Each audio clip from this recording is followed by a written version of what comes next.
plaisir de vous retrouver sur ma chaîne Booktube d'encre et de papier. J'espère que votre mois d'août se termine sous le soleil, que votre rentrée scolaire ou professionnelle s'annonce sous les meilleurs augures. Moi, je pète la forme, mon petit bout va très bien, donc tout va bien dans le meilleur des mondes. On se retrouve aujourd'hui pour un petit book haul du mois de juillet. Je vous préviens tout de suite, il n'y aura pas de book haul au mois d'août. Parce que cet été, mon objectif, je vous l'avais dit, c'était d'acheter le moins de livres possible, parce que ma pile à lire est bien trop chargée, et mon objectif premier, c'était de réussir le Summer Challenge que je continue de poursuivre assidûment. Si vous voulez voir ma vidéo à ce sujet, je vous mettrai le petit i. Donc j'espère réussir ce challenge, mais pour me donner du courage, au mois de juillet, j'ai quand même acheté 6 livres. Voilà, parce que 2 mois sans acheter de livres, c'est difficile. Donc voilà, au mois de juillet, j'ai un petit peu craqué. Donc je vais vous présenter ça tout de suite. Alors, autant vous prévenir tout de suite, j'ai principalement acheté des mangas. Je suis dans une grande phase manga, voilà. C'est comme ça. Et du coup, le premier que j'ai acheté s'appelle Beyond the Clouds, le tome 2, La fillette tombée du ciel. C'est écrit par Nike et c'est aux éditions Clown Kizuna. Voilà, regardez-moi cette couverture. Ces couleurs sont juste sublimissimes. Et derrière, vous avez des espèces de petits dragons. Et devant, voilà, je sais pas, on dirait un petit magicien avec sa valise qui saute. Je sais pas si vous voyez, mais moi j'adore. Et j'ai déjà le tome 1 dans ma pile à lire que je n'ai toujours pas lu. Mais je peux en plus rien vous dire sur cette histoire, je sais juste qu'elle est très en vogue, mais je connais même pas le résumé, la quatrième de couverture, rien du tout. Je peux absolument rien vous en dire, c'est la totale découverte, mais c'est la couverture qui m'a subjuguée, et comme beaucoup de monde est en train actuellement de découvrir cette saga, je me suis dit pourquoi pas moi, tout simplement. Donc je vous en parlerai dans un point lecture quand je me serai lancée. Voilà.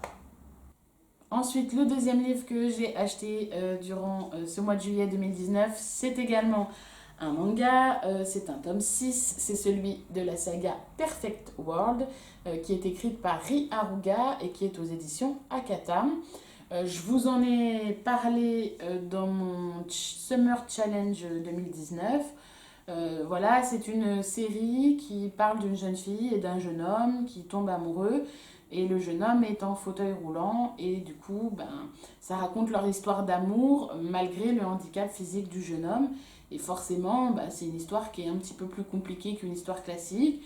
Et je trouve que cette saga aborde particulièrement bien la complexité de vivre avec une personne porteuse de handicap, et ça soulève tout un tas de questions, la sexualité, le regard des autres, le fait que l'un est malade et que du coup l'autre doit s'en occuper. Voilà, c'est un sujet pas simple qui est bien traité, et voilà, j'adore cette saga.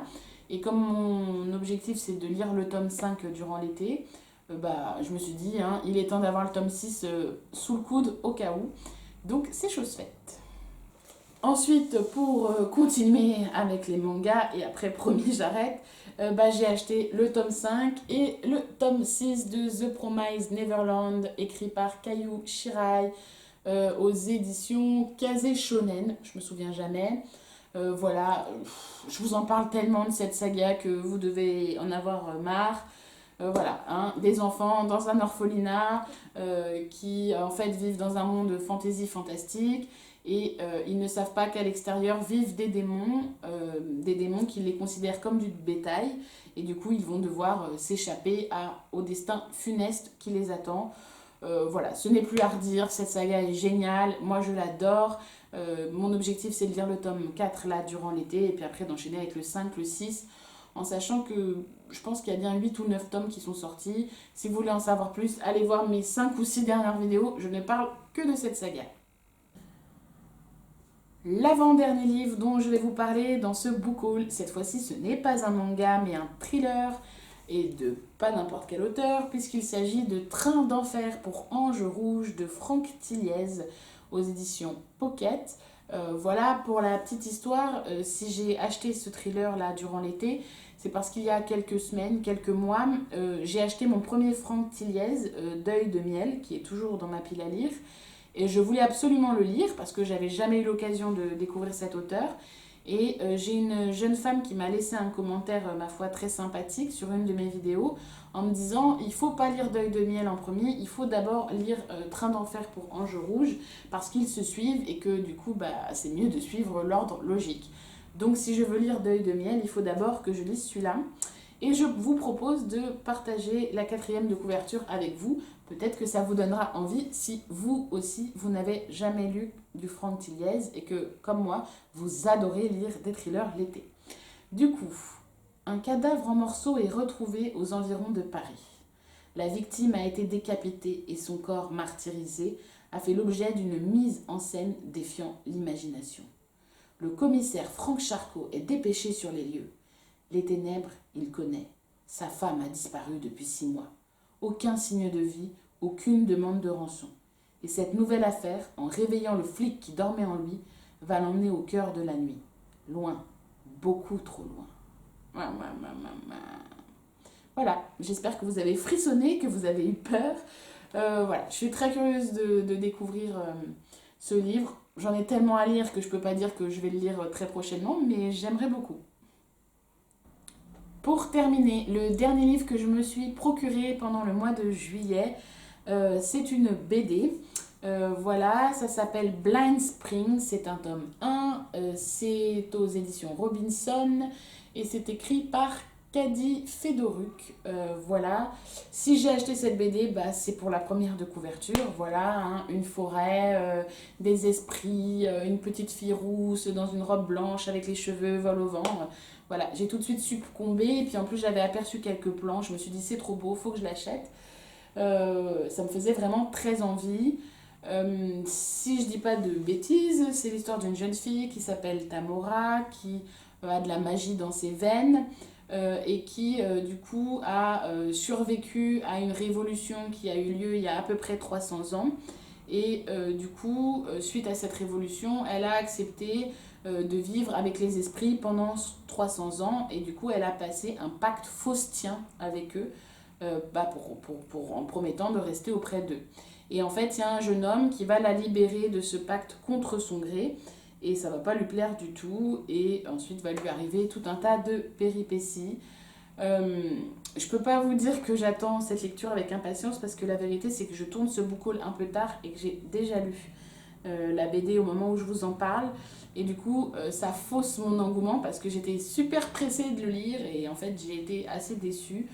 Je vous en parlerai dans mon bilan du Summer Challenge. Je pense qu'il peut plaire à certaines personnes, il faudrait peut-être que je le refeuillette, mais voilà, je peux pas vous dire ah ça a l'air super génial parce que ouf, moi je suis tombée de très très haut. Donc voilà, mais les planches sont magnifiques, c'est très très beau, ça aucun regret. Je sais pas, voilà. Vous tentez votre chance, dites-moi ce que vous en pensez et puis on en reparlera dans une prochaine vidéo. Voilà, ce book haul du mois de juillet 2019 est déjà terminé. Pour une fois, cette vidéo était réellement très très courte. D'habitude, elles sont très longues, trop longues même, et je parle un peu trop. Là, c'était très rapide. J'espère quand même que ça aura occupé votre fin d'été. N'hésitez pas à me laisser un petit commentaire ou un petit pouce bleu. Ça fait plaisir, ça m'encourage, ça permet d'échanger et j'adore ça. Voilà, et moi en attendant, j'espère vous retrouver très prochainement. Notamment pour le bilan de mon Summer Challenge de l'été, mais aussi pour une vidéo pile à lire pour le Pumpkin Challenge qui est lancé par Gimoz à partir du 1er septembre. Mais ça, je vous en parlerai plus longuement dans une autre vidéo. Je vous mettrai quand même la chaîne de Gimoz en barre d'infos. Et en attendant, le plus important, prenez soin de vous.